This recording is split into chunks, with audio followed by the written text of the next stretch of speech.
And Donald Trump has been elected as the next president of the United States, but there are still a few months until he officially takes office.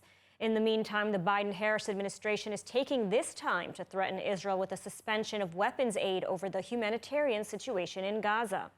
And after over a year since October 7th, the U.S. has reportedly finally pressured Qatar to expel Hamas, and Doha has now announced it is pulling out of its mediator role. Joining me now to discuss all of this and more is Dan Diker, the president of the Jerusalem Center for Security and Foreign Affairs. Dan, thank you so much for joining us today. Pleasure. So lots to discuss. Let's start with Qatar. There are reports, unconfirmed, that Qatar has finally agreed to expel Hamas. What brought this on now? The U.S. has a very complicated relationship with Qatar, but is this all due to Trump's election? A lot of it's due to Trump's election because Trump is viewed in the Middle East as a strong horse, as Israel is viewed, and the Qataris recognize that they have failed over the last 13 months in order to pressure Hamas into a deal. And what this very far-reaching decision suggests, in contravention to what you hear in the international media, that Israel has not agreed to a deal. It was really Hamas that has never agreed to a deal. Hamas has always wanted to inflame tensions and war to make it a complete regional all-out war. That has been Hamas's intention from the beginning, and I think they've humiliated Qatar, their Qatari hosts, to the point at which Qatar said, we've had enough. And I think the Qataris are very mindful of the situation that would change with the election and the second term of President Trump. Mm-hmm. And is this the same reason why Qatar is pulling back from a mediator role as well? And what will the impact be of this sort of pullback, the suspension? Well, there are three really major players that can be mediators. One are the Qataris, two are the Egyptians, who have very deep relations into the Hamas and the Palestinian Authority, and PLO as well as Turkey. So the question becomes, who does the West, led by the United States and their Israeli allies, want to have as mediator? It really opens up, I think, the vista here for the Egyptians to play a much stronger role. But then again, the Americans have the ultimate leverage on the Qataris by saying, look, get this done with the Hamas. Otherwise, we can pull out our military installation from Doha, which would be a huge blow to the Qataris. They could move it to Saudi. This type of leverage the United States has, and my sense is they're fearful that the incoming administration would use that type of leverage. Mm-hmm. Okay, and turning now to the Biden administration's threats, what do you make of this? I mean, there are a few months left to Biden's presidency. He seems to be taking a tougher stance on Israel. What can we expect to see in the coming months?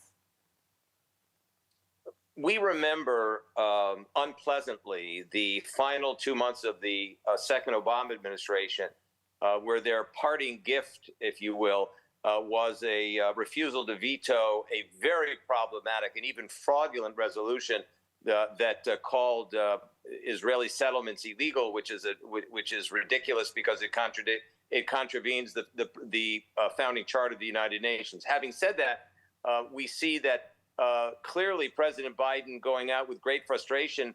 Our assessment is that he's more frustrated with the Democratic Party that prevailed upon him to withdraw his nomination than he is with Israel. Now, having said that, there clearly is ongoing pressure by the U.S. administration on Israel over the humanitarian efforts. But I would remind all of us that the threats regarding the humanitarian situation in northern Gaza is a false flag issue, because Israel, in complete comportment with international law, called on all the residents of northern Gaza to leave northern Gaza and leaving only the Hamas there. And that is why any sort of shortage of humanitarian aid into the northern part of the Gaza Strip was only to smoke out the Hamas terrorists out of their holes and tunnels in northern Gaza. So the idea that Israel has slowed down humanitarian